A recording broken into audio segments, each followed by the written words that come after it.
Antonio Senaros de la page Baladi Guide. Je suis du coup un copte orthodoxe, donc chrétien d'Égypte. J'étais l'organisateur, un des organisateurs de la manifestation qu'on vient de faire, qui a eu lieu juste ici, qui se terminait juste ici de Nation. On a fait une marche jusqu'à Bastille. Donc c'était formidable. Êtes-vous laïque? Comment? Êtes-vous laïque? Ou est-ce que vous êtes religieux? Comment? Oui, je suis chrétien, je suis copte orthodoxe. D'accord, mais est-ce que vous êtes prêtre par exemple? Ah non du tout, non du tout. J'ai ce qu'on appelle diacre dans l'église copte. Ah oui. Le niveau de chantre pour l'église catholique, on va dire. Je suis chantre dans l'église catholique. Je suis lecteur plutôt, parce que les rôles ne sont pas bien définis, mais oui. Je suis lecteur. Oui, donc vous n'êtes pas laïque dans le sens où vous faites partie d'un ordre religieux. Oui, mais la manifestation, ça s'est fait. Oui, c'est pas à travers une institution religieuse. Et donc, est-ce que c'est vous, l'individu en tant qu'individu, ou est-ce que c'est un membre d'une organisation? C'est vraiment l'individu. Il n'y a même pas d'association. On a vraiment fait le mouvement comme ça, spontanément. Et par la gloire de Dieu, ça s'est hyper bien passé. Oui, je vois. C'était calme, mais avec quelques... Calme, puissant, apaisé, rassurant. C'est ce qu'on voulait dégager comme message. Oui, donc il y avait chrétien orthodoxe, il y avait un protestant là qui a mis l'animation, un pasteur, donc pasteur Saïd, et donc un catholique. Donc trois religions représentées. Exactement. Comptez-vous en faire d'autres prochainement? On espère par la gloire de Dieu. Nous vraiment on réfléchit à travers ce qu'on ressent et ce qui est nécessaire de faire. Là on s'est senti, on a senti que c'était important d'agir pour Achour. Maintenant, comment on va le faire, à quel moment, c'est un peu compliqué de vous le dire ça comme ça, parce qu'on n'a rien créé pour le moment, on n'a pas d'organisation, mais on espère que ces choses-là, qu'on va pouvoir avoir un statut pour mieux organiser tout ça. Oui, donc c'était créer vraiment une association pour... On ne sait pas trop comment, sous quel cadre on va le faire, mais on espère, peu importe. Quelque chose qui est dans votre tête en fait. D'accord. Ouais, bien sûr, aujourd'hui on ne peut pas venir juste faire cette manifestation et repartir, on espère créer un mouvement. Maintenant il faut réfléchir à quelle est l'utilité exacte, pourquoi on le fait, comment on va le faire, comment on met en place, comment on finance, comment... Et avec qui C'est quoi l'utilité? Voilà, exactement. Et avez-vous des revendications à la fois vis-à-vis par exemple des autorités françaises et par exemple de l'église catholique ou des les églises ne se taisent plus. Ça c'est important parce qu'on a toujours eu cette culture de la peur et du silence. Un chrétien n'est pas censé tout le temps être dans la peur et dans le silence. Il faut agir avec sagesse. Je pense que des fois il faut parler, des fois il faut ne pas parler, mais tout le temps se taire, je ne pense pas que c'est un signe de sagesse, mais plutôt un signe à certains moments de faiblesse. Après je suis personne pour juger. Nous souhaitons qu'un maximum de gens se mobilisent. On a bien vu la manifestation, il n'y a aucun débordement, ça s'est hyper bien passé. Donc on n'a pas de soucis à se faire. Est-ce que des groupes politiques ou l'Église catholique par exemple a voulu avoir une influence sur votre mouvement? Non du tout. Non. Les politiques ne parlent pas des persécutions des chrétiens en général et l'Église catholique est silencieuse par rapport à ces persécutions. Donc non, pas d'influence institutionnelle ou politique. Souhaitez-vous avoir un soutien, ce soit politique ou de religieux par exemple, plus ferme? Notre démarche elle est apolitique, donc nous aujourd'hui on ne se reconnaît pas dans les mouvements politiques aujourd'hui. Je trouve que justement la politique ne nous inclut pas dans leur discours. Donc aujourd'hui l'église oui, on aimerait avoir une aide institutionnelle, ça serait totalement différent. Est-ce que vous avez été contacté par l'archevêché de Paris par exemple? Non, du tout. Mais après c'est une démarche qui s'est faite en 2 semaines. L'église c'est une institution qui prend du temps. C'est une vieille dame. Voilà, exactement. Donc on comprend, on n'accuse personne. On espère qu'il y aura du nouveau à travers la jeunesse, tout simplement. Bon, voilà. Votre léthargie, c'est ce qui vous coûte aujourd'hui. Retournez à votre Bible, à votre parole de Dieu, à vos convictions chrétiennes. C'est ça qui est important, plutôt que de tirer en direction des nouveaux. Merci, pasteur. Merci.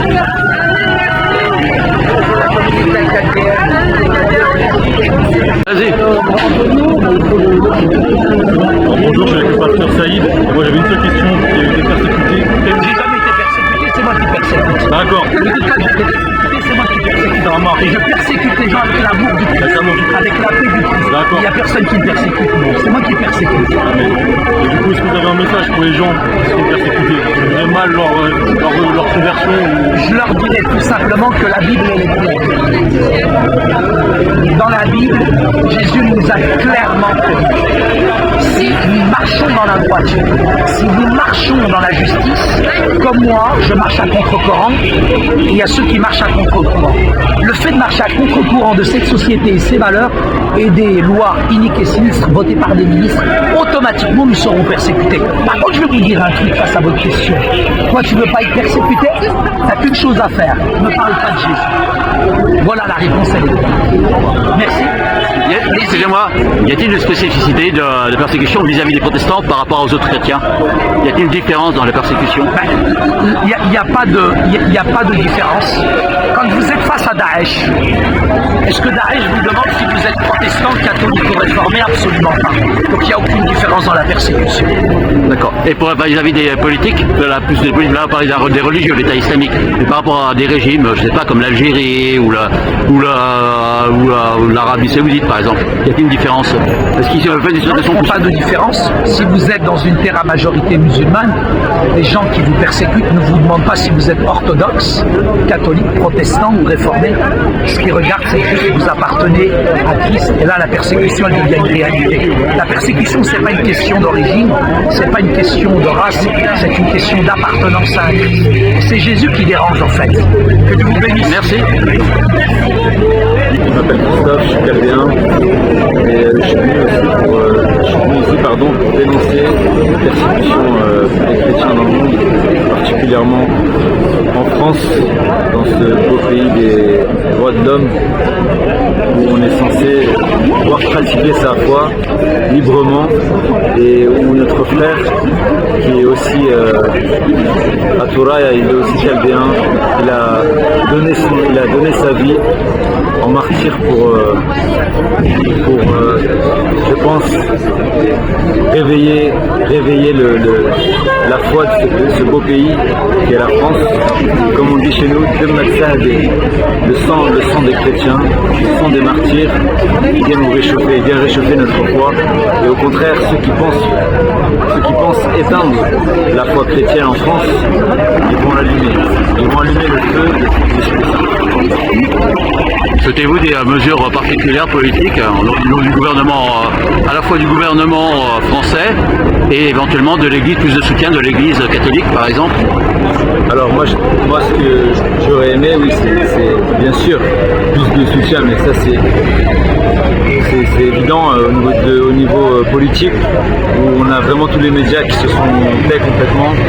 On n'a pas entendu de médias en parler plus que ça. Oui, une petite allocution peut-être par-ci par-là, mais ça n'a pas retenu l'attention de médias, on va dire, pour dénoncer, renforcer, de dire quand même, c'est quand même grave ce qui se passe.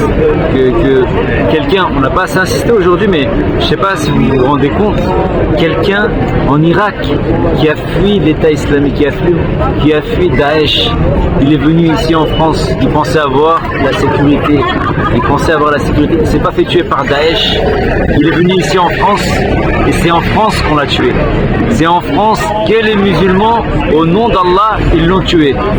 Au nom de Dieu, au nom de leur Dieu, ils l'ont tué. Alors c'est pour ça qu'il faut se réveiller, c'est pour ça que la France doit se réveiller. La France doit retrouver ses valeurs chrétiennes, la France doit retrouver son courage et la France surtout doit toujours rendre gloire et rendre grâce à Dieu pour tout ce qu'elle a aujourd'hui, car ce qu'elle a aujourd'hui en richesse, c'est grâce à notre Seigneur Jésus-Christ. Et pour le point de vue pratique, souhaitez-vous qu'il y ait plus de contact avec justement la police ou d'autres membres pour protéger, ou est-ce que vraiment votre communauté a besoin de protection policière ou alors d'un soutien, ça peut être juridique ou un plus de réconfort spirituel? Quels sont les besoins en fait de votre communauté aujourd'hui en France et à Paris par exemple?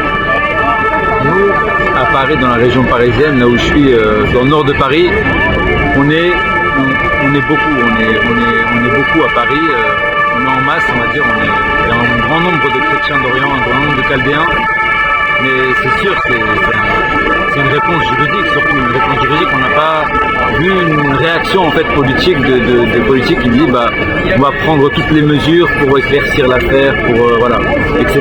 pour prouver ce qu'ils ont fait ça. On va faire en sorte que nous on attend vraiment une réaction parce que quelque part le silence quand même il est complice quand même. On n'est pas bête, il y a quelque chose derrière. C'est pas juste un silence de bon c'est un cas isolé. Non, on sait très bien la considération que les politiques ont pour les chrétiens et c'est important pour nous chrétiens de dire qu'on ne va pas se laisser faire. C'est important aussi pour l'Église aussi de prendre position et de dire que on ne peut pas accepter ce genre de crimes, surtout au nom de la foi, quelle que soit la foi, mais en particulier pour la foi chrétienne, parce que ça les concerne et ça nous concerne tous. Et ça concerne aussi, pas seulement les chrétiens, mais il faut se réveiller. Si ici on tue au nom de la foi et qu'il n'y a pas beaucoup de bruit, alors c'est quoi la suite? C'est quoi qui va se passer? Si Daesh n'a pas tué ce chrétien-là en Irak et qu'il a été tué ici impunément, il a été déjà premièrement menacé et deuxièmement juste en bas de chez lui, c'est quoi la suite? C'est quoi? Il n'y a pas eu de caméra, il n'y a pas eu d'enquête, il n'y a pas eu de réaction, je sais pas. Il faut se réveiller. Peut-être parce que les chrétiens n'ont pas assez ou oublié un peu de se manifester. Est-ce qu'ils ont été trop gentils, trop inactifs par rapport au régime français? Ça dépend en fait, il y a toutes sortes de chrétiens j'ai envie de dire, mais c'est plus, nous la foi chrétienne, c'est plus pacifiste, c'est plus basé sur l'amour, c'est plus basé... Alors il peut y avoir, voilà,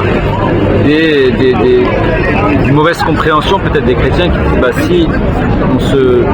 si on parle, si on dit qu'on n'est pas d'accord avec ce qui se passe, bah c'est peut-être qu'on va provoquer, je sais pas, quelque chose, des heurts, etc. Non, il y a la prière, c'est sûr, ça c'est le plus important, comme on l'a dit aujourd'hui, on l'a répété, la prière c'est le plus important. Mais si on ne dit rien, si on laisse faire les choses, non, il y a la peur. Il y a la peur des chrétiens, ils ont peur parce que il y a tout ce qui se passe actuellement en France, où on vient taire Dieu en fait. Tous ceux qui viennent taire Dieu, eh bien, finalement il faut qu'ils aient une réponse. Au quotidien, c'est pas seulement maintenant. Achour, c'est aujourd'hui qu'il s'est fait taire, qu'on l'a tué au nom de la foi. Mais si on peut pas prononcer le nom de Jésus, si on peut pas parler de foi, si on nous empêche de parler de Dieu partout, que ce soit à l'école, que ce soit dans l'université, que ce soit dans notre quotidien, ça fait tout de suite trop. Non, on a le droit de parler de Dieu. Il n'y a que ici en France, le pays des droits de l'homme, où on ne peut pas parler librement de sa foi. Et ça a gêné, ça a dérangé, alors que c'était que dans les réseaux, un réseau social, TikTok, où Achour parlait de sa foi, où il parlait des bienfaits de sa foi, etc. Et il parlait en arabe, malheureusement, pour ceux qui ont été touchés dans leur langue d'origine, qui n'ont pas la même foi que Achour. Mais béni soit Achour parce qu'aujourd'hui il a rencontré le Seigneur Jésus-Christ et il a réchauffé notre foi. Et plus il y a de martyrs, et plus notre foi s'agra. Béni soit Jésus-Christ. Merci monsieur, bonne soirée à vous.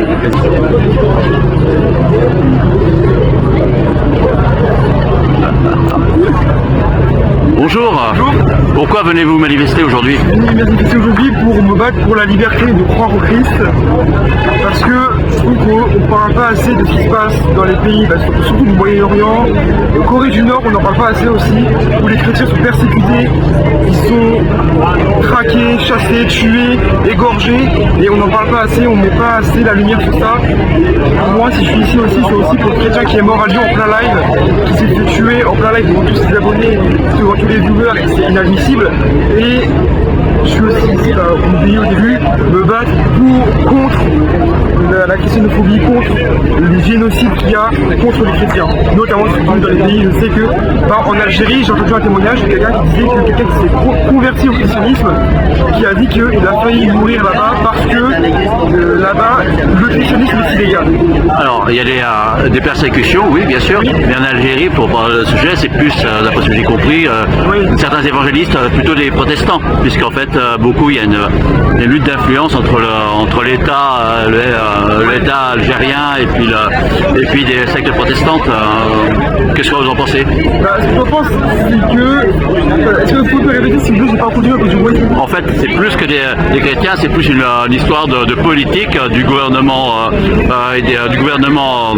algérien, qui cherche plutôt à mater sa population et éviter le prosélytisme, plus qu'anti-chrétien, non? Alors il y a aussi ça, c'est vrai, mais d'après ce que j'ai compris, d'après ce qu'on m'a dit, je vais pas dire des trucs que je sais pas. Je vais pas dire des trucs où j'ai pas connaissance à 100%. Moi si je dis ça, c'est parce que je suis basé sur ce que j'ai entendu, sur ce que le gars a dit que être chrétien c'est interdit là-bas. Peut-être que j'ai mal compris, peut-être qu'il a dit quelque chose qui a mal été formulé, quelque chose comme ça. Il y a des restrictions sur la Bible, par exemple, l'ouvrage en fait en lui-même, donc ce genre de choses. Okay. Et donc, qui était Ashur en fait, la personne qui a été assassinée? Alors, si j'ai bien compris, parce que je ne connaissais pas cette personne, mais si j'ai bien compris, c'était quelqu'un qui partageait sa foi sur Instagram, TikTok, etc. Et il s'est fait assassiner en plein live par quelqu'un, je ne sais pas qui c'était cette personne, mais il s'est fait, je crois, égorger en plein live, mais ça je suis pas sûr, je sais juste qu'il s'est fait assassiner en plein live. Donc chez vous, c'est une personne, c'est un chrétien de plus qui est mort pour sa foi, mais c'est plus l'ensemble des chrétiens que cette personne que vous souhaitez mettre en évidence aujourd'hui. Aussi, parce que vraiment tous les chrétiens persécutés en Corée du Nord qui sont exécutés aussi, dans beaucoup de pays où ils sont égorgés, traqués, tués, et je suis là pour me battre contre ça. D'après vous, quelles mesures devrait prendre le gouvernement français pour protéger les chrétiens et les catholiques? Déjà, faire public. Je ne sais pas trop comment dire, parce que je sais qu'il y a des lois qui sont faites qui ne soient pas forcément respectées, pas forcément mises en place vraiment. Moi, je ne suis pas vraiment dans la politique, je ne peux pas vraiment répondre à cette question. Parce que moi et la politique, ça fait deux, je ne sais pas trop quoi faire exactement. Donc c'est un témoignage plus qu'autre chose, vous voulez faire nombre aujourd'hui, plus que la proposition. Ouvrir les yeux, vraiment si je devais dire vraiment un truc là qui me vient à l'esprit, c'est ouvrir les yeux plus qu'actuellement. Je sais par exemple que le prêtre qui s'est fait assassiner devant son église il y a quelques années, on en a parlé quoi, 2-3 jours, un jour, je sais plus, et après on est vite passé à autre chose. Je suis là pour vraiment dire faut en parler, il ne faut pas fermer les yeux sur des choses graves qui se passent. Pensez-vous que l'église a enfin pris des mesures pour se manifester et défendre ses ouailles? Vu la manifestation... L'église française, s'entend. L'église française, vu ce qui se passe actuellement aujourd'hui avec la manifestation pour la christianophobie, je pense que oui, l'église a quand même fait quelque chose. Les chrétiens font quelque chose, l'église fait quelque chose. Les chrétiens ou l'église? Puisque là, je ne crois pas que ce soit l'église qui l'organise. Je sais que c'est pas l'église qui l'organise, mais pour moi, oui, l'église fait quand même quelque chose. Ça, je peux pas forcément répondre à ça exactement avec précision. Un dernier mot? Ce que vous voulez. Bonne journée. Merci, vous aussi. Merci infiniment d'être là, merci beaucoup d'être venu. C'est vraiment une cause qui, comme on peut le voir, interpelle beaucoup de personnes. Pour rappel, nous sommes là ici réunis pour lutter contre la christianophobie, que ce soit en France ou dans le monde, pour lutter également contre toutes les persécutions des chrétiens. Je le rappelle, les chiffres on dira beaucoup et que je vois parmi les pancartes, 380 millions de chrétiens sont persécutés à travers le monde, dans plus de 72 pays différents. Et on le voit depuis plusieurs années, toute cette persécution arrive aussi en Europe. Et en France, dernièrement, avec l'actualité, le pauvre Ashur Sarnaïa a été tué, assassiné dans la rue le 10 septembre dernier. Merci à tous d'être là en solidarité, pas seulement à Ashur, mais à tous les chrétiens persécutés dans le monde. Il va y avoir différentes prises de parole, que ce soit pour prier, parce qu'on est chrétien, on est là pour prier aussi, on est là dans l'espérance, dans l'unité. Donc voilà, différentes prises de parole, y compris la mienne avec Antonio, qui co-organise cet événement. Puis un message de la communauté la communauté syrienne, etc., etc. Merci à vous.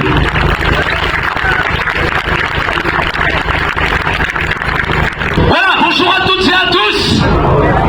Salam al-Masih. Nous sommes aujourd'hui sur cette place pour être en identification avec cette famille où cette sauvagerie, cette barbarie doit cesser sur le sol français.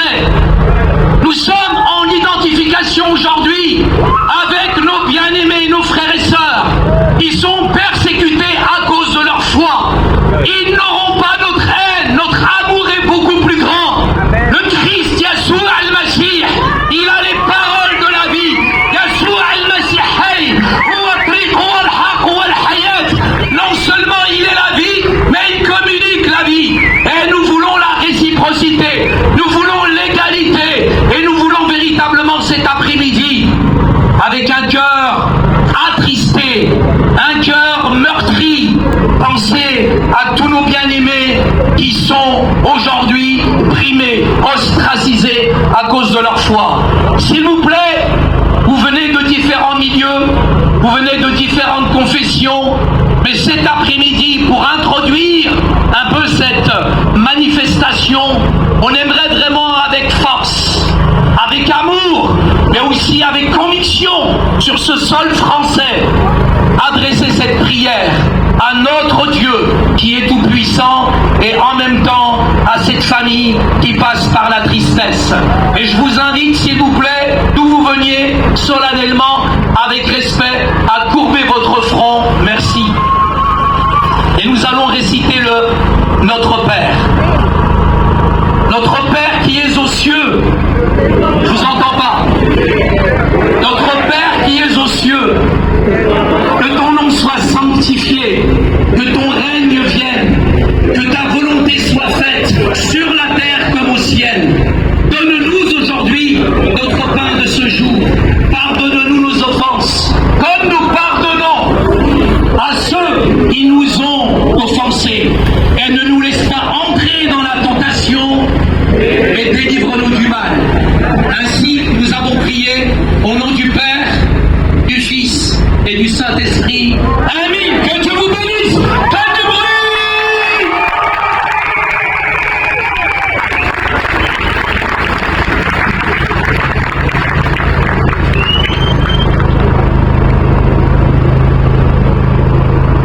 Je vais demander à Antonio de venir me rejoindre. Et s'il est proche d'ici.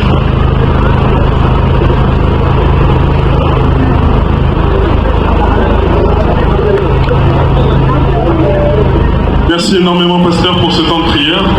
Comme on l'a dit, on est dans un rassemblement chrétien. On n'est pas là seulement pour dénoncer, mais aussi pour montrer ce christianisme par la prière, par l'unité, par la paix et par le pacifisme. Et j'insiste beaucoup là-dessus. Merci beaucoup, pasteur, pour cette prière.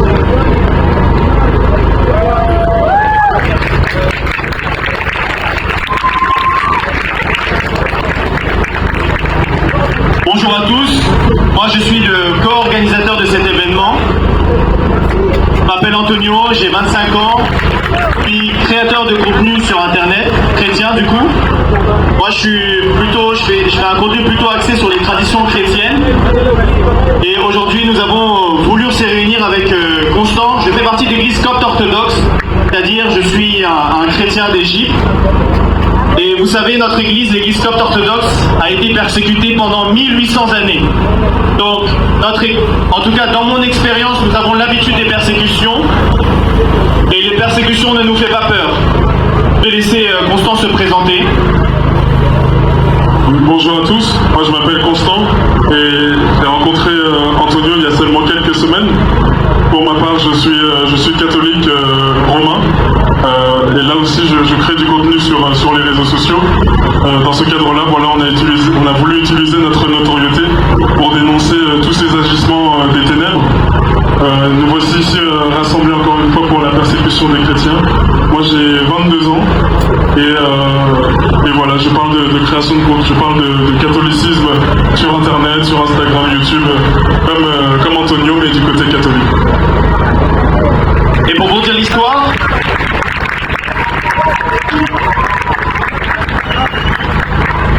Et pour être sincère avec vous, il y a 2 semaines, je ne connaissais même pas encore Constant.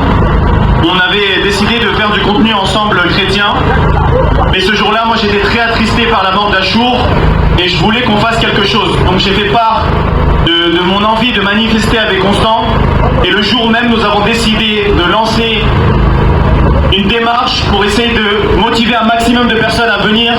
Et là aujourd'hui, vous êtes tous devant nous, donc c'est magnifique.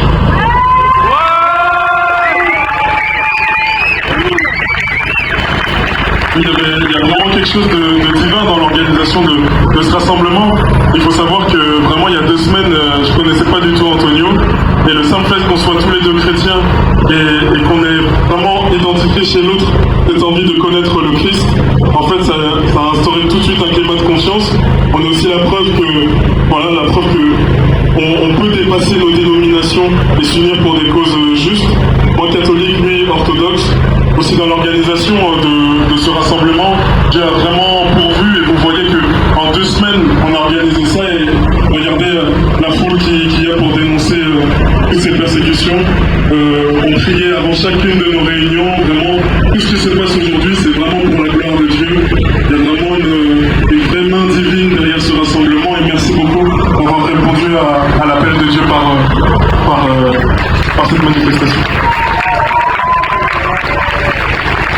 On voulait aussi vraiment remercier Pasteur Saïd Oujibou qui est venu avec nous, qui nous a aidés, qui nous a vraiment permis de faciliter cette démarche.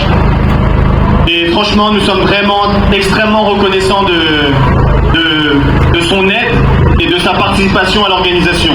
Et on souhaitait aussi tous vous remercier d'être présents ici avec nous et de parler de cette cause et de ces persécutions qui espérons prendront bientôt fin.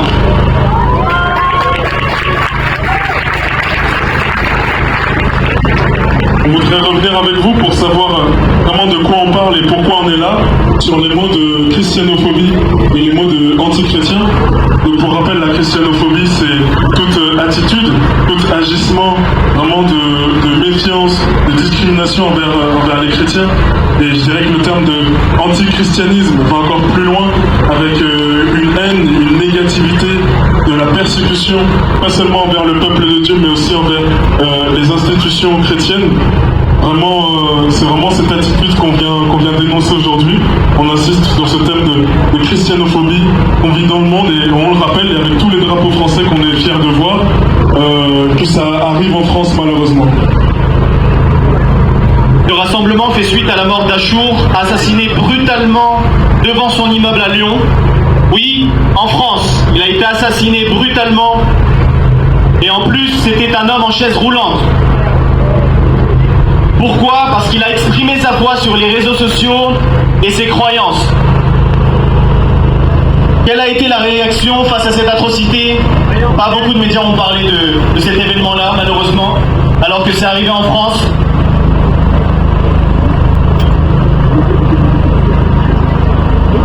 Et également, pas seulement en France, mais aussi partout dans le monde. On le voit, que ce soit au Nigeria, au Congo plus récemment, un prêtre assassiné sauvagement. Il y a un chiffre, moi, qui m'a vraiment marqué, c'est que parmi ces 380 millions de chrétiens persécutés, il faut savoir que 1 sur 5 se trouve actuellement en Afrique subsaharienne.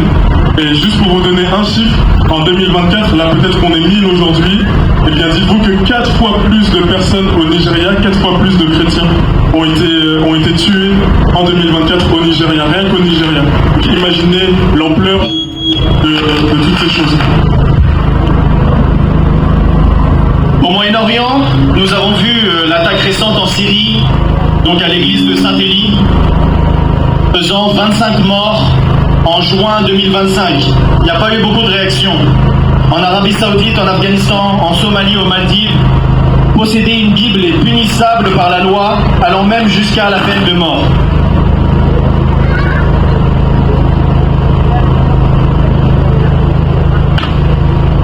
En Égypte, les femmes sont kidnappées de force et converties de force, comme est arrivé récemment. Je ne sais pas si vous avez pu voir la nouvelle. Des interdictions ont été mises en place en Algérie et en Iran pour éviter les chrétiens de se réunir dans des églises. La France, c'est une question que je vous pose, est-ce que la France Va-t-elle être un nouveau territoire de persécution pour les chrétiens? On l'a vu à l'étranger, mais avec l'assassinat d'Achour, est-ce que ces choses-là vont commencer à arriver en France? Est-ce que les souffrances des chrétiens du monde et de France seront enfin entendues? Nous voulons une France où nous pouvons penser, croire et parler librement. Nous aimons la France et nous voulons vivre en sécurité ici. Nous respectons les autres religions et croyances et nous souhaitons une sérénité pour tous les citoyens français.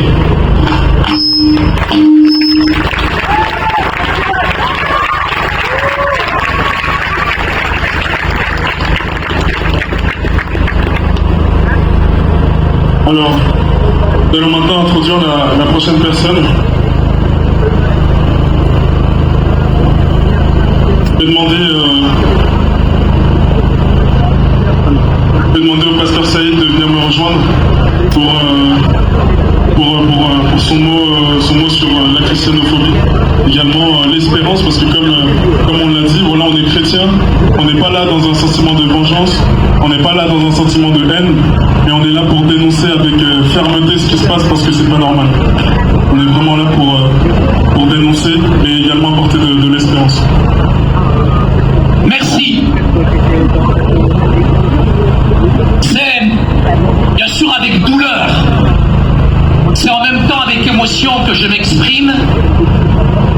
Étant moi-même ex-musulman et connaissant cette persécution constante, qui n'est pas simplement psychologique, mentale et physique. Je suis malheureusement confronté à ce type de persécution depuis ma conversion. Et je pose aujourd'hui en France ce principe de réciprocité. Si certains réclament des mosquées en France, nous voulons des églises en Afrique du Nord. Nous voulons des églises en Arabie Saoudite. Nous voulons des églises en terre à majorité musulmane. Et nous posons ce principe de respect des religions. Liberté de conscience, liberté de religion, liberté d'expression. Il y a aujourd'hui, et c'est infâme qu'un homme chrétien en France, dans cette belle terre, dans cette belle république, se fasse assassiner. Nous sommes dans un état de droit et nous réclamons la justice. Nous réclamons la réciprocité. Et on veut être aussi en identification avec nos frères égyptiens qui sont présents ici, où ce sont des filles qui sont parfois rattrapées. Et c'est la rafle, où les chrétiens et les musulmans n'ont plus les mêmes droits. Et parfois, dans certaines terres à majorité musulmane, les chrétiens n'existent plus. Ça suffit, stop! Ça suffit aussi à ceux et celles qui nous mettent en exergue l'islamophobie. Ça suffit aussi. Nous voulons aussi nos droits en tant que chrétiens, non seulement sur le sol français, mais nous voulons aussi nos droits en Arabie Saoudite, en Égypte, en Syrie. La seule religion qui n'a pas d'armée, ce sont les chrétiens. Il n'y a personne qui nous défend dans le monde. Et je vous le dis cet après-midi, face à votre haine, vous aurez mon amour. Face à votre haine, vous aurez notre gentillesse. Et comme le Christ Yeshua al-Masih, il l'a dit, Jésus a dit, bénissez ceux qui vous maudissent, faites du bien à ceux qui vous maltraitent. Yeshua al-Masih wa salam. Jésus, il est la paix et il donne la paix. Il communique la paix. Et c'est avec douleur dans mon cœur. En ce 21e siècle, dans ce beau pays où coule la liberté, l'égalité, la fraternité, c'est dans ce pays qu'aujourd'hui des crimes barbares, infâmes sont perpétrés. Et nous voulons les dénoncer publiquement. On n'a pas peur, on n'a pas peur, on n'a pas peur. Et face à votre peur qui est une arme pour nous paralyser, face à cette peur qui est là pour nous déstabiliser, vous n'aurez pas notre peur, vous aurez notre foi. Parce que notre foi, elle est enracinée dans la personne de Jésus. Et ce pays, la France, va arrêter d'écrire son histoire avec une gomme. Il y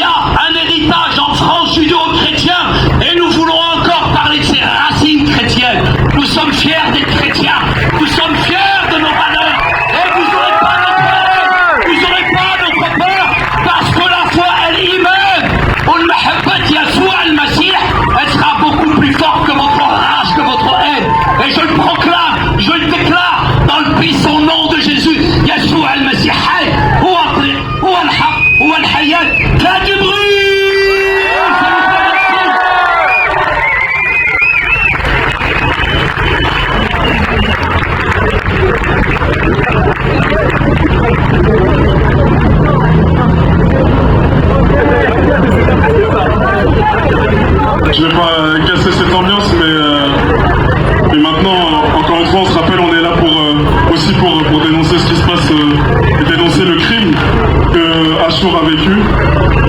C'est pour ça que je vais vous demander 1 minute de silence pour justement pour se recueillir et prier aussi que Dieu accepte son âme aussi.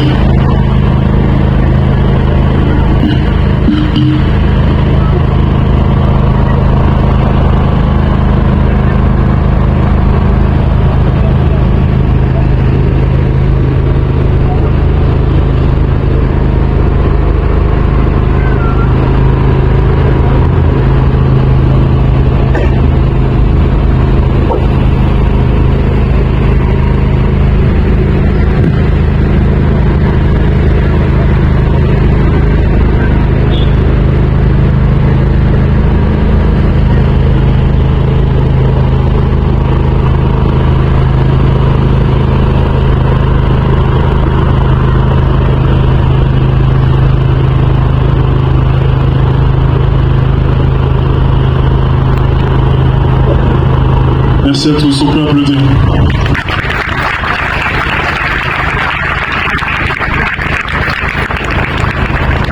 Avant de continuer les discours, et comme le pasteur a déjà lancé l'ambiance, on va scander quelques slogans pour se réveiller un petit peu. Je vais dire « ça suffit », vous allez dire « les chrétiens persécutés ». Ça vous va? Est-ce que ça vous va? Ça suffit, ça suffit.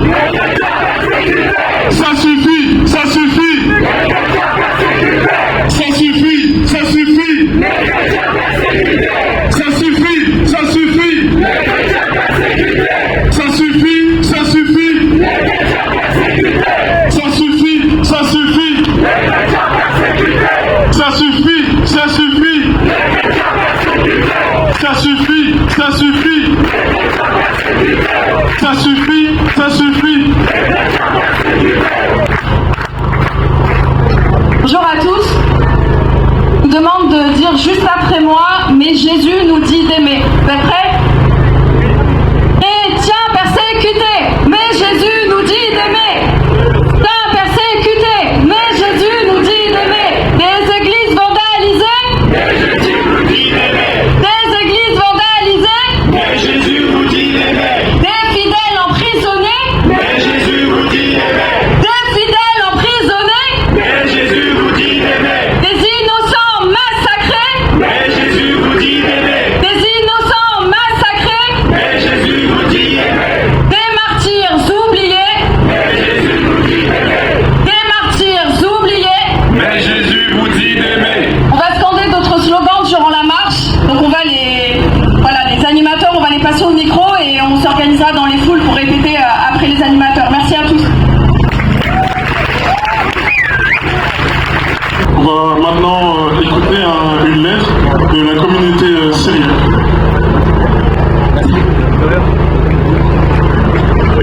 Bonjour à tous. Au nom de l'Union Syriaque d'Europe, nous vous adressons nos salutations avec amour et respect. Chers frères et sœurs, chers amis, nous sommes le peuple ancien de la Mésopotamie de Beth Nahari. Depuis des siècles, nous avons été mis à l'épreuve par l'oppression, la persécution et la douleur.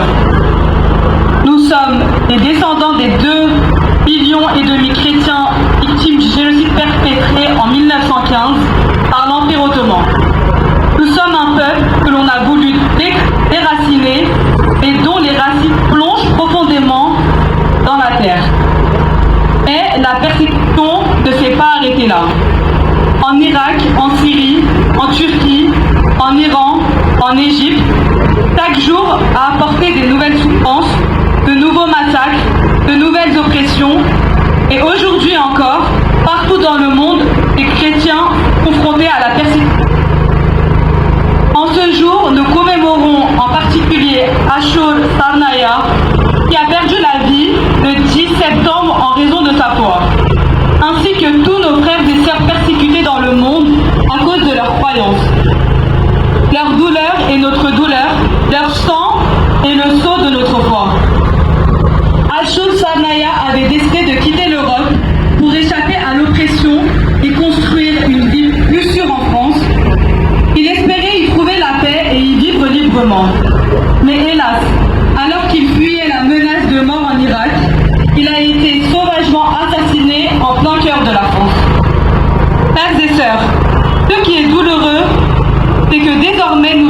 sommes plus seulement tués en Orient, mais aussi au cœur même de l'Europe. Depuis des années, nous essayons d'expliquer cette réalité aux Européens. Mais malheureusement, ils ne nous ont pas compris.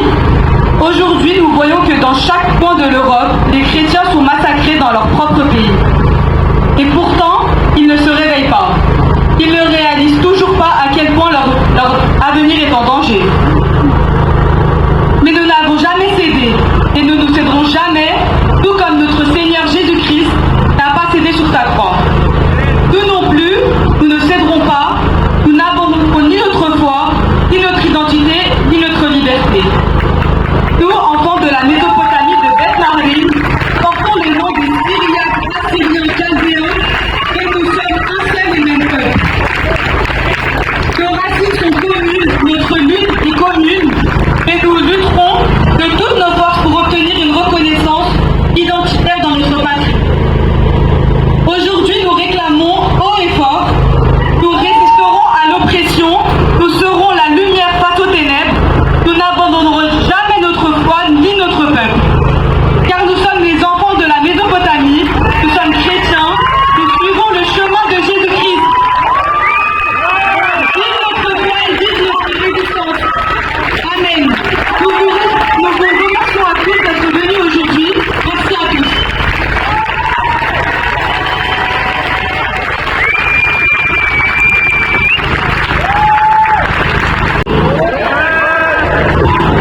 Alors moi je suis un artiste chrétien, je m'appelle JDS, point fort. On m'a demandé d'être ici justement pour interpréter un titre.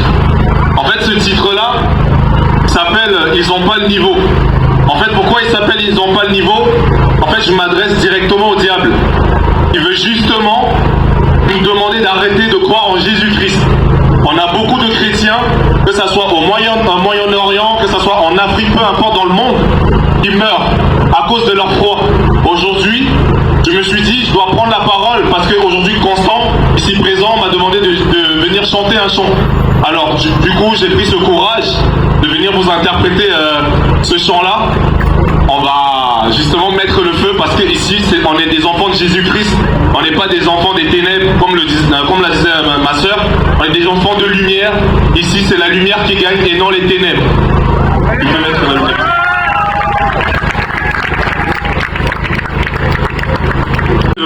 On va marcher pour que tout le monde puisse nous voir, parce que c'est une cause importante. Donc ce ne sera pas tout de suite. On va se diriger direction Bastille, marcher avec nos pancartes, scander des slogans, crier aussi aux intentions du monde. On va maintenant appeler une association aussi qui nous a aidé à rendre ce rassemblement possible. C'est l'association ECLJ, voilà, qui a permis vraiment, ce rassemblement possible, qui soutient ce projet et qui va vraiment permettre de rendre concret notre marche, parce que faire une marche c'est bien, mais poser des actions concrètes et diplomatiques pour que ça aille plus loin, c'est encore mieux. Donc voilà, on va demander à l'ECLJ de nous expliquer un peu tout ça.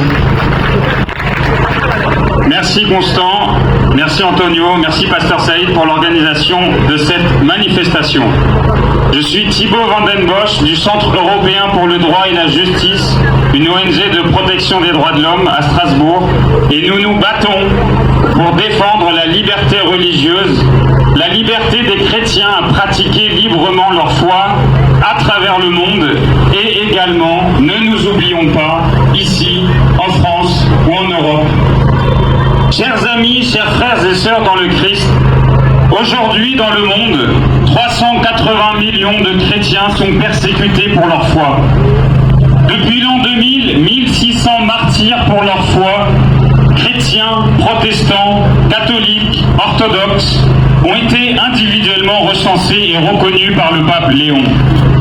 En Europe, plus de 2400 actes antichrétiens ont été dénombrés en une seule année, parmi lesquels 230 agressions physiques directes contre des chrétiens à cause de leur foi. Ici même en France, des églises sont vandalisées et incendiées. Des chrétiens sont menacés et harcelés. Et derrière chaque chiffre, il y a un visage, une famille, une communauté blessée. Aujourd'hui, nous faisons mémoire d'Achour, chrétien irakien sauvagement assassiné à Lyon en plein direct sur TikTok pendant qu'il témoignait de sa foi chrétienne. Voilà la réalité, ici, chez nous. Qui se scandalise? Qui se scandalise de voir des chrétiens insultés, menacés, frappés, assassinés? Qui se scandalise de voir des églises incendiées, des croix brisées, des cimetières profanés? Mais je vous le dis, à vous qui m'écoutez, aimez vos ennemis, faites du bien à ceux qui vous haïssent, souhaitez du bien à ceux qui vous maudissent, priez pour ceux qui vous calomnient. À celui qui te frappe sur une joue, présente l'autre joue. À celui qui te prend ton manteau, ne refuse pas ta tunique. Voilà la réponse de notre seul Maître et Seigneur. Frères et sœurs, les chrétiens ne répondent pas à la violence par la violence. Mais cela ne veut pas dire que nous devons nous taire. Et ce rassemblement ici, en plein cœur de Paris, est la preuve que nous élevons notre voix. Oui, nous élevons notre voix pour les chrétiens qu'on veut réduire au silence. Oui, ne craignons pas d'élever notre voix jusqu'à ce que nos institutions nous entendent. Car que font-elles pour nous protéger, nos institutions? En France, la Commission nationale consultative des droits de l'homme publie chaque année un rapport sur la lutte contre le racisme, l'antisémitisme et la xénophobie. On y trouve les actes anti-musulmans, on y trouve les actes antisémites. Mais où parle-t-on des actes anti-chrétiens? Exclus, car ce sont de simples faits de petite délinquance, vol dans les églises ou dégradation de cimetières. Aucun rapport avec la religion donc. Circuler. Les actes anti-chrétiens n'existent pas. Et à Bruxelles, même logique fallacieuse. Depuis 2015, la Commission européenne a un coordinateur de la lutte contre l'antisémitisme et un coordinateur de la lutte contre la haine anti-musulmane. Mais pour la haine anti-chrétienne, rien. Et pourtant, les députés du Parlement européen sont nombreux à en faire régulièrement la demande. Encore une fois, les chrétiens n'entreraient donc pas dans la lutte contre le racisme, la xénophobie et les autres formes d'intolérance, mais les musulmans et les juifs, oui. Heureusement, une organisation a eu le courage de dire la vérité. L'OSCE, l'Organisation pour la sécurité et la coopération en Europe, a reconnu officiellement la réalité de la haine antichrétienne. Elle a même récemment publié pour la première fois un guide pratique pour aider les États à protéger les chrétiens. Et dans quelques semaines à Varsovie, lors d'une grande conférence internationale de l'OSCE, je pourrai témoigner de ce que j'ai vu aujourd'hui. Oui, il y a encore des chrétiens qui se mobilisent. Aujourd'hui, notre message est clair. Nous demandons aux autorités françaises et européennes de reconnaître la haine antichrétienne en Europe et d'assurer une protection spécifique pour les chrétiens. Nous demandons à tous les chrétiens, protestants, évangéliques, catholiques, orthodoxes de signaler les crimes antichrétiens, qu'ils les subissent eux-mêmes ou qu'ils en soient témoins, qu'ils en parlent à leurs prêtres, à leurs pasteurs, à leurs évêques. Mais également, nous leur demandons d'oser en parler à la police, à la gendarmerie et de collaborer avec les ONG comme le Centre européen pour le droit et la justice qui portent notre voix dans les médias et devant les instances internationales. S'il y a des victimes parmi vous, et je suis sûr qu'il y en a, je peux vous faire témoigner au Parlement européen dès le mois de novembre. Prenez contact avec moi. Car si nous ne parlons pas, qui parlera? Si nous ne témoignons pas, qui témoignera? Chacun doit prendre sa part dans le recensement des crimes antichrétiens, sinon les autorités ne pourront jamais prendre la mesure du phénomène et y répondre correctement.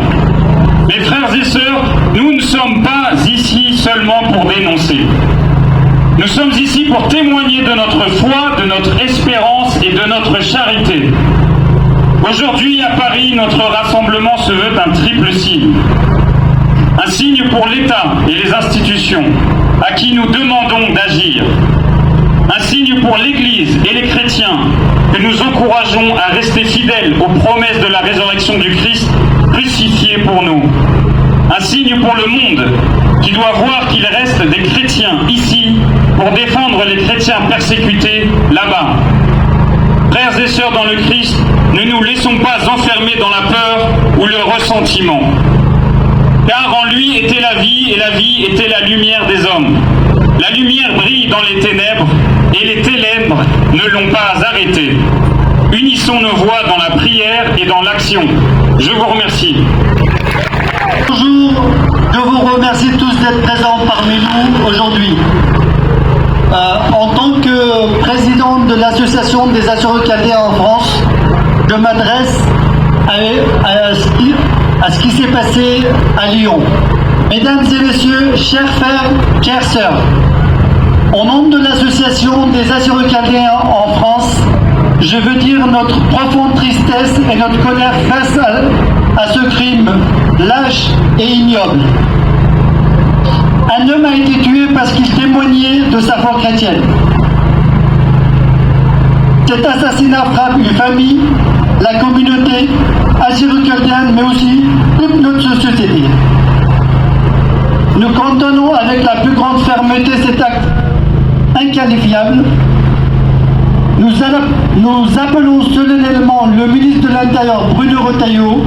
Dans le monde, en tant que, nous sommes ici en tant que Kabyle, mais aussi avec notre frère Augustin, qui est chrétien d'ailleurs.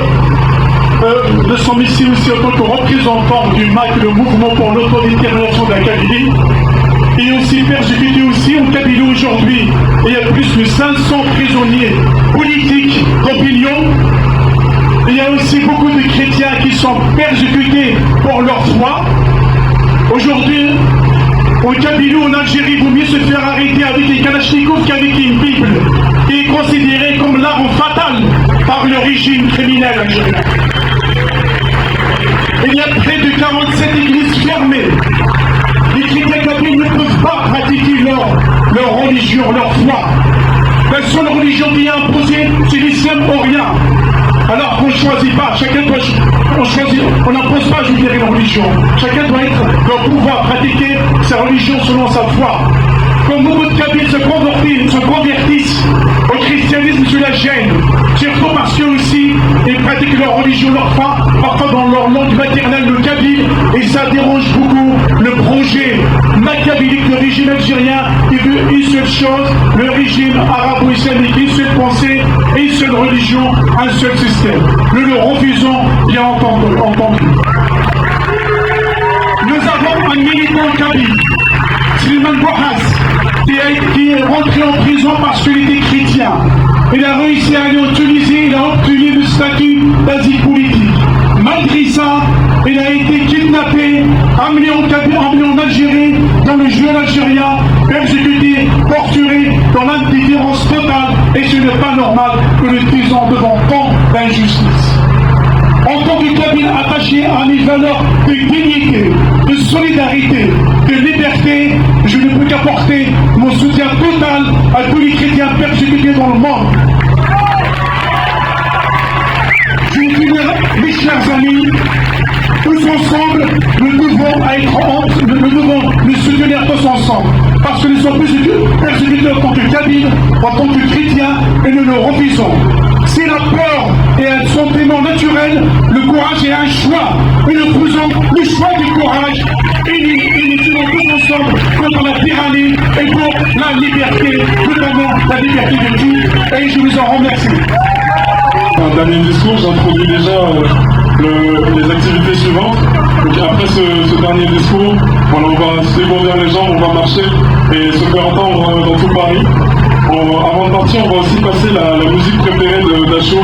C'est une manière pour nous de lui rendre hommage, et de rendre hommage à ce qu'il a voulu défendre, à savoir la foi en Jésus-Christ.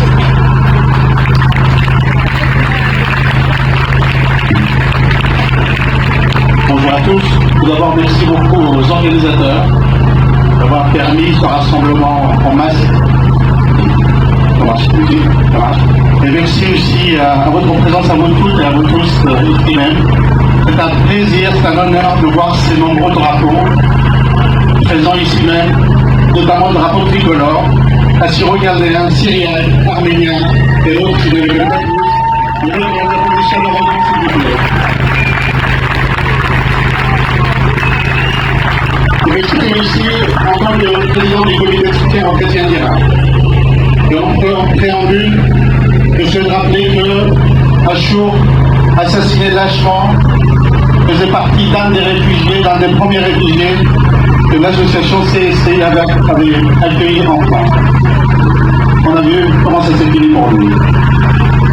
Mesdames et messieurs, chers amis, nous sommes réunis aujourd'hui dans la douleur, mais aussi dans la dignité, pour rendre hommage à Achour Sarmaya, âgé de 46 ans, assassiné le 10 septembre à Lyon.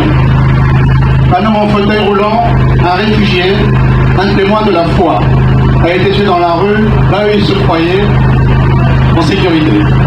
Ce crime n'est pas un fait divers, c'est le symbole d'une tragédie plus vaste. La persécution silencieuse des chrétiens en France, au Moyen-Orient, en Afrique, dans un monde trop souvent détourne les yeux.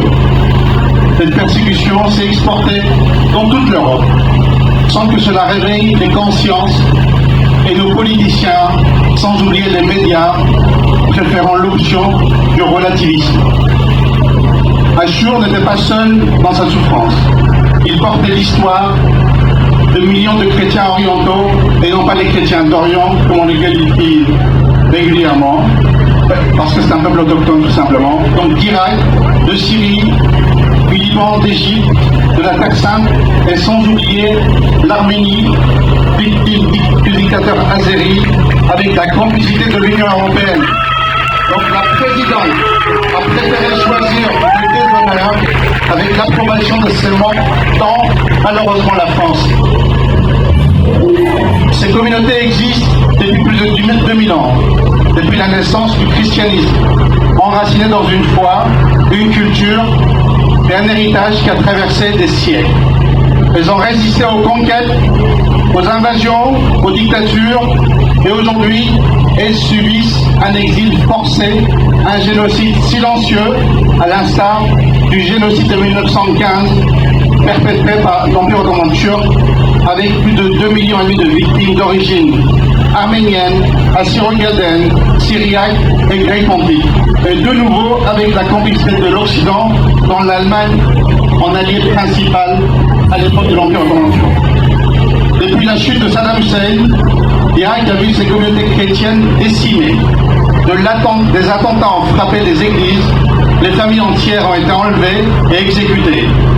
En 2014, avec l'arrivée de l'État islamique, on préfère dire Daesh parce que c'est plus diplomatique, des villages entiers de la plaine de Ninive, avec Mossoul, Karakosh, ont été vidés et des monastères centenaires détruits. En un siècle, les chrétiens d'Irak sont passés d'1,5 million de moins de 300 000 aujourd'hui. Ce n'est pas seulement une diminution, c'est un exode, une disparition programmée.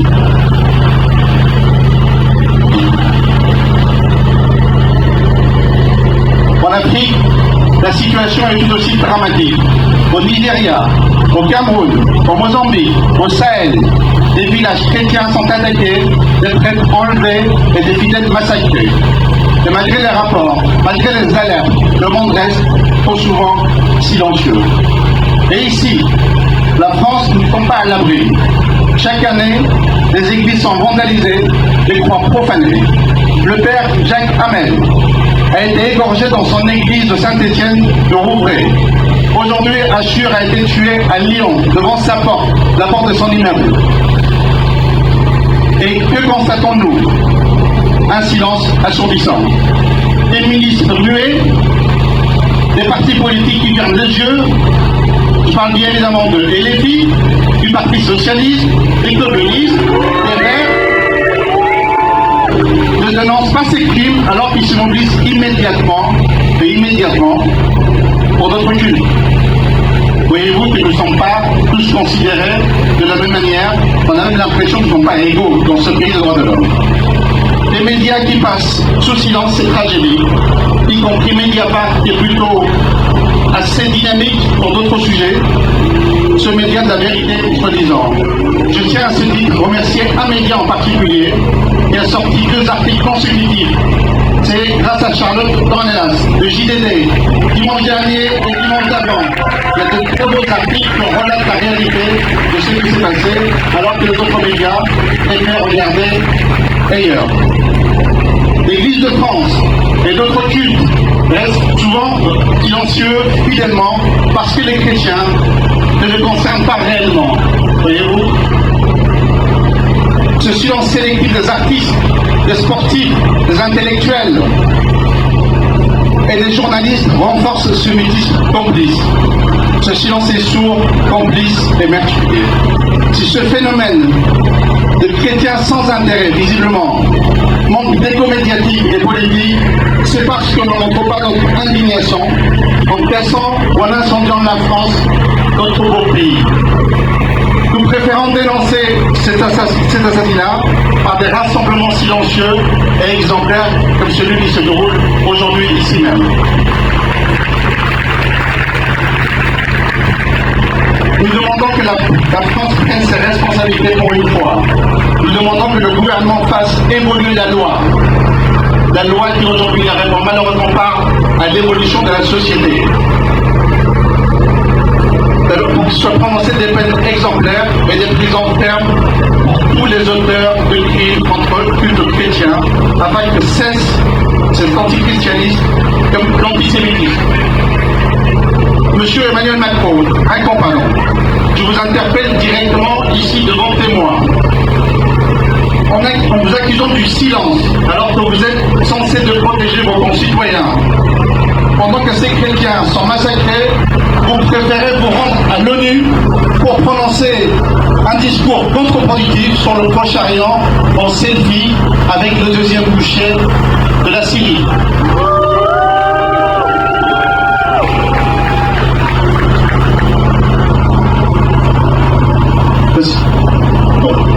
Sans vous atteler au même exercice dès lors qu'il s'agit des chrétiens. Alors ce sont ceux du Moyen-Orient, d'Afrique ou d'Asie qui sont concernés par ces mêmes situations. Si vous voulez une France forte et respectée, occupez-vous de votre pays en priorité pour éviter que de nouveaux actes et de nouvelles victimes se produisent dans ce même pays.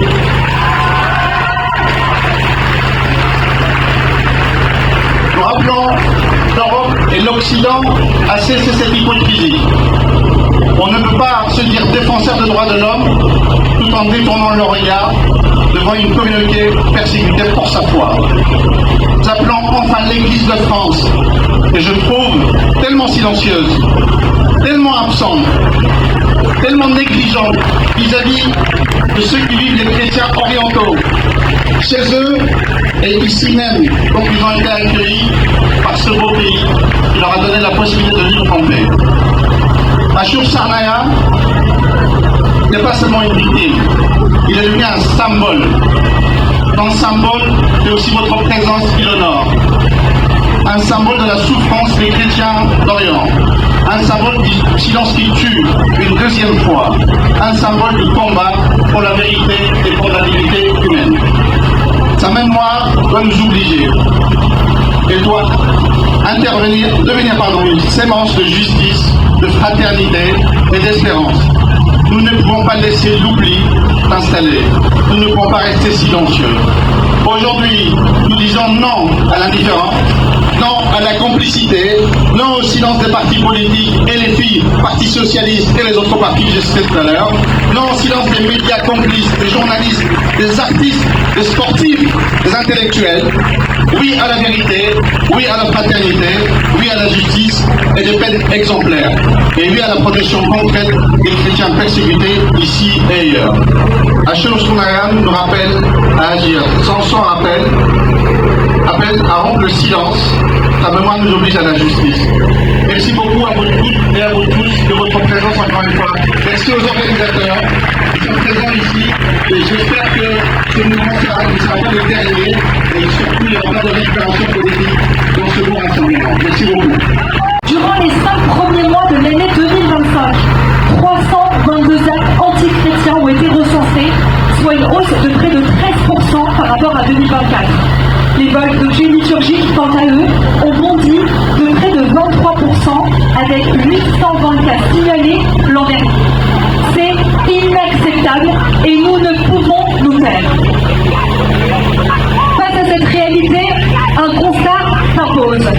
Il est urgent de mettre en place un dispositif national de signalement et d'accompagnement des victimes d'actes antichrétiens accessible au grand public, lisible et efficace. Se taire, ce serait accepter.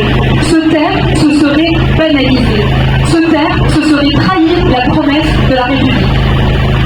Nous demandons des réponses fermes, et je demande des réponses fermes. Des enquêtes systématiques et des sanctions exemplaires. Une meilleure protection des lieux de culte. Et surtout, la création d'un dispositif national de signalement et d'accompagnement pour soutenir les victimes. Parce que protéger les chrétiens, c'est protéger la liberté religieuse de tous, croyants ou non-croyants. Une église profanée, c'est la République blessée. Un chrétien attaqué, c'est la France attaquée. La liberté de culte, ça n'est pas une faveur, c'est un droit sacré, garanti par notre Constitution. Mes amis, restons unis, restons debout pour se battre pour les droits des chrétiens en France, en Europe, partout dans le monde. La France doit demeurer cette terre où chacun peut croire ou ne pas croire, en paix, en sécurité et dans la dignité. Vous avez ici mon engagement le plus total et ma détermination à lutter à vos côtés. Merci à toutes et à tous.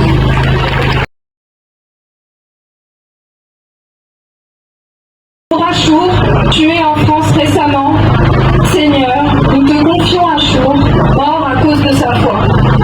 Accueille-le dans ta lumière et donne force et espérance à sa famille et à toute notre communauté. Seigneur, nous te prions. Pour l'unité et la solidarité entre chrétiens persécutés, Seigneur, nous te confions l'unité des communautés chrétiennes éprouvées par la persécution, qu'elles soient catholiques, orthodoxes ou protestantes. Donne-leur la force de rester unis et solidaires face aux épreuves. Seigneur, nous te prions. Dans la marche, on va scander encore un ou deux slogans. Donc, premier slogan, chrétiens de tout pays, nous portons votre cri. Mettez après moi. Chrétiens de tout pays, nous portons votre cri. Chrétiens de tout pays. Merci.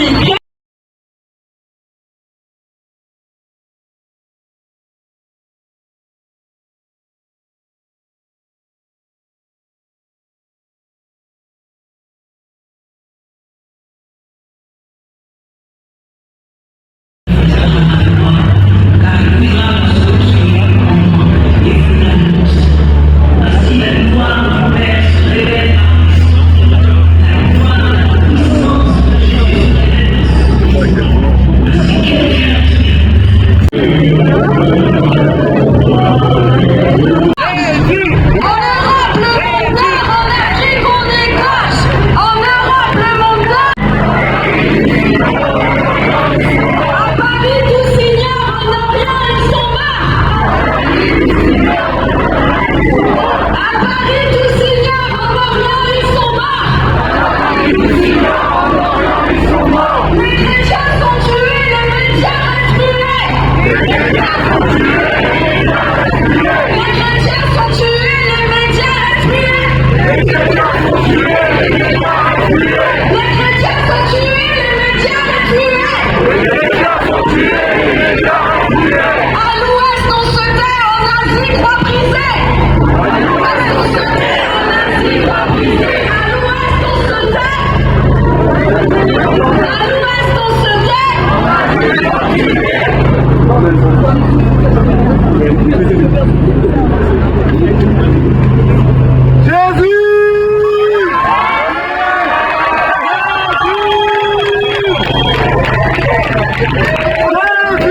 profaner, c'est une banalité.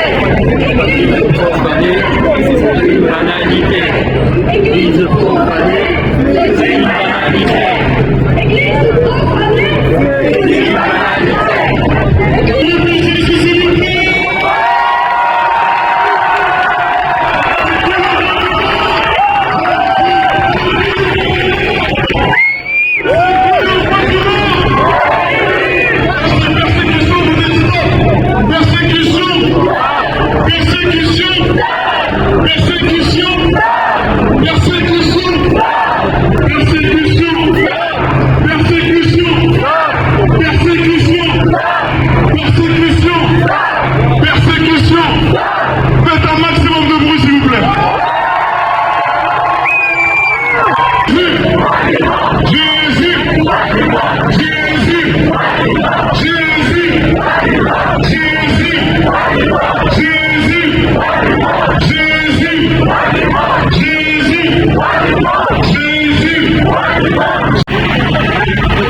Comme on l'a dit, voilà, on vient de terminer notre marche, mais c'est pas fini ici. On va continuer de prier ensemble et de prendre la parole pour dénoncer tout ce qui se passe à travers le monde. Je le rappelle ici à tous ceux qui nous écoutent, place de la Bastille, 380 millions de chrétiens sont persécutés à travers le monde. 72 pays au total. On est là pour dénoncer tout ce qui se passe et je remercie chacun d'entre vous d'être présent aujourd'hui et d'avoir marché fièrement pour le Christ. Merci.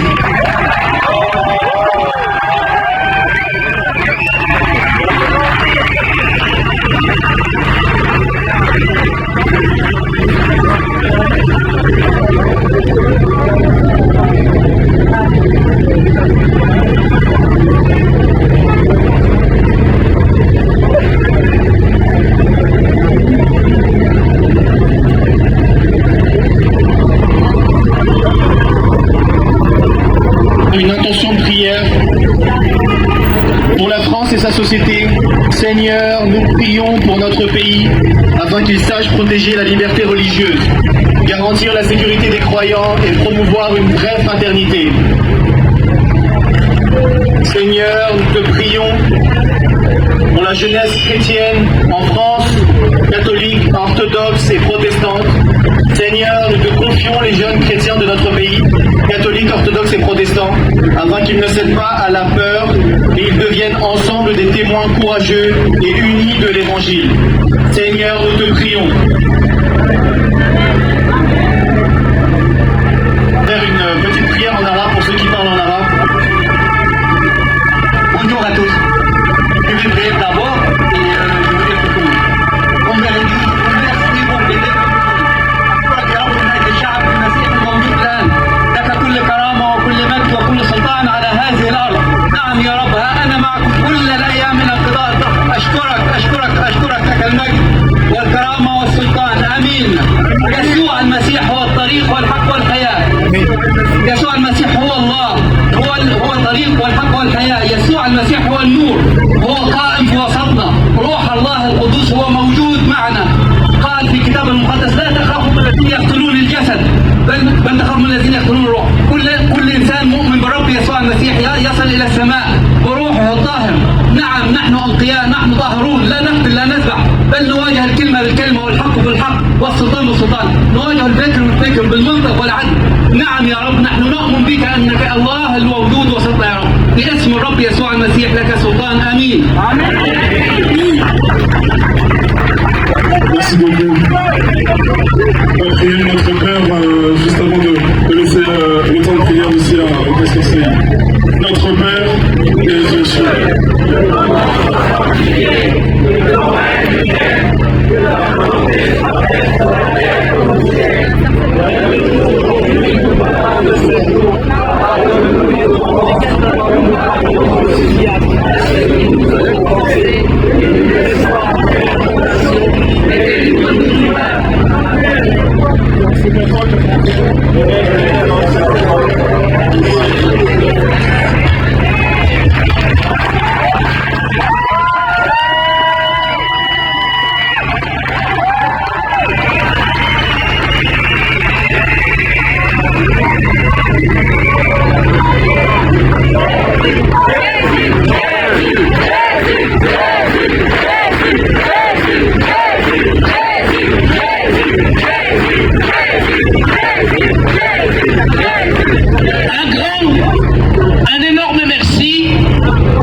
à chacune et à chacun sur cette place mémorable de la Bastille.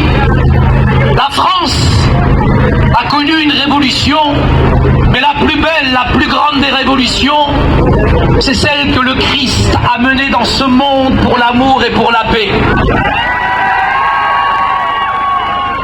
Et je tiens vraiment avec chaleur et avec beaucoup de respect à remercier les agents de police, les brigadiers. S'il vous plaît, faites du bruit pour la police, merci!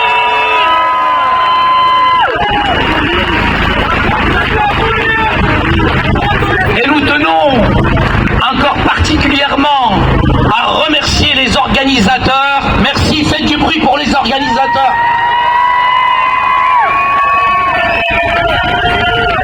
On ne peut pas rester cet après-midi sur cette place insensible à la barbarie, à la sauvagerie, à ce qui s'est passé à propos de notre frère et bien-aimé Achour. Et nous voulons véritablement être encore sur cette place en identification avec toutes celles qui souffrent à cause du nom de Jésus. Et la Bible, la parole de Dieu, elle nous dit que nous serons persécutés à cause de notre justice. Et nous voulons marcher à contre-courant de toutes ces injustices.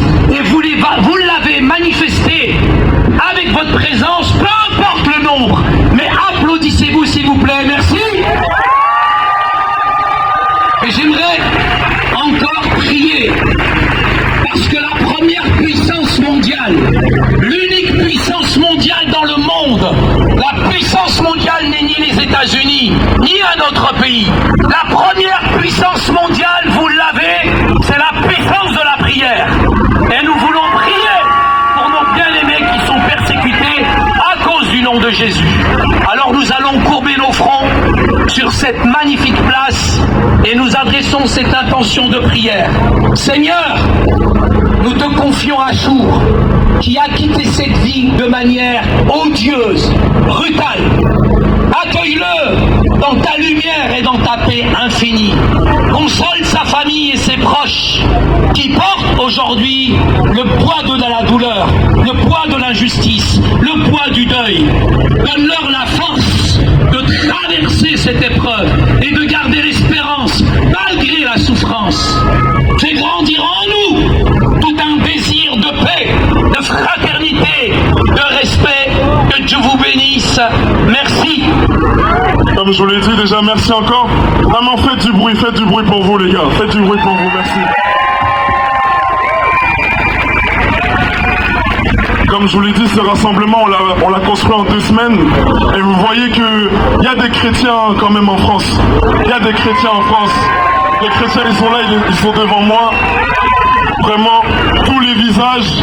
Arrêtons de dire que les chrétiens n'ont qu'un seul visage. Regardez la diversité du peuple de Dieu juste ici. Donc, avant de continuer, on va juste prier encore parce que on est chrétien, faut qu'on prie pour tout ce qui se passe. Comme il a dit le pasteur, le vrai royaume c'est celui de la prière. Donc j'aimerais vous lire quelques intentions de prière encore ici pour le monde. Pour la France et sa société, Seigneur, nous prions pour notre pays, afin qu'il sache protéger la liberté religieuse, garantir la sécurité des croyants et promouvoir une vraie fraternité. Seigneur, nous te prions. Pour la jeunesse chrétienne, en France, catholique, orthodoxe, protestant, Seigneur, nous te confions les jeunes chrétiens de notre pays catholique, orthodoxe et protestant, afin qu'ils ne cèdent pas à la peur, mais deviennent ensemble des témoins courageux et unis de l'amour et de l'évangile. Seigneur, nous te prions. On peut faire un petit temps de silence. Laissez venir dans votre cœur tout ce que vous voulez confier à Dieu, tout ce que vous voulez confier au monde, des proches, des situations. Faisons un temps de silence.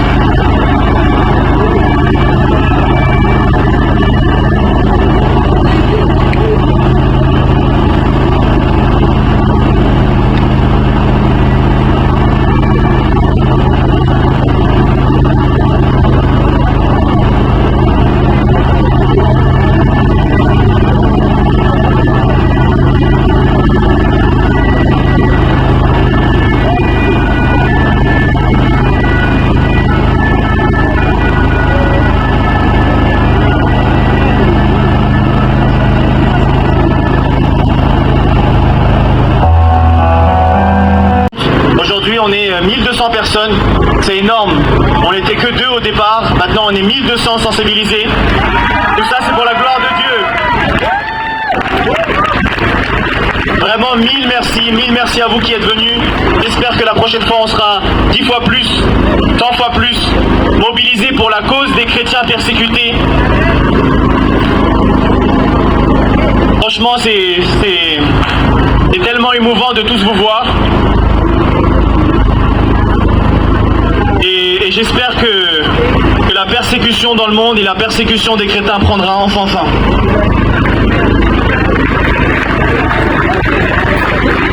Comme l'a dit mon frère Antonio, je suis très heureux d'avoir fait sa rencontre.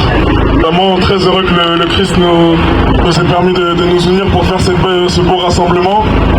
Je pense que personne ici a envie que ça soit la dernière fois qu'on se rencontre. Donc je vous invite premièrement à prier pour que Dieu permette, si c'est pas nous, ça sera quelqu'un d'autre, et qu'on se réunisse encore pour dénoncer ces persécutions et dénoncer tous les agissements du diable dans notre société. J'aimerais remercier encore une fois vraiment les forces de police, un tonnerre d'applaudissements pour la sécurité et pour vraiment l'ambiance dans laquelle ils nous ont permis de faire ce rassemblement. J'aimerais remercier également tous les bénévoles qui spontanément se sont manifestés pour permettre à ce rassemblement de se réaliser. Pour tous ceux qui n'ont pas pu venir et qui ont repartagé nos publications, pour vraiment tout le monde. Une dernière chose, alors, on va demander au pasteur Saïd dans quelques instants de venir faire une petite annonce, parce que vous voyez, on a du matériel, même si ça a pu bugger à certaines fois, bon, c'est pas gratuit, mais il va vous en parler plus amplement. Une dernière chose, avant de passer à la phase terminale, si on nous a proposé de faire la paix du Christ. Donc voilà, on est là vraiment pour apporter la paix, pour apporter l'unité, pour apporter l'amour de notre Seigneur Jésus-Christ.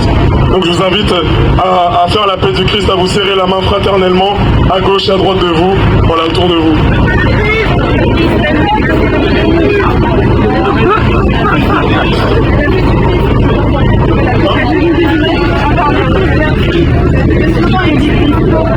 Merci pour l'organisation.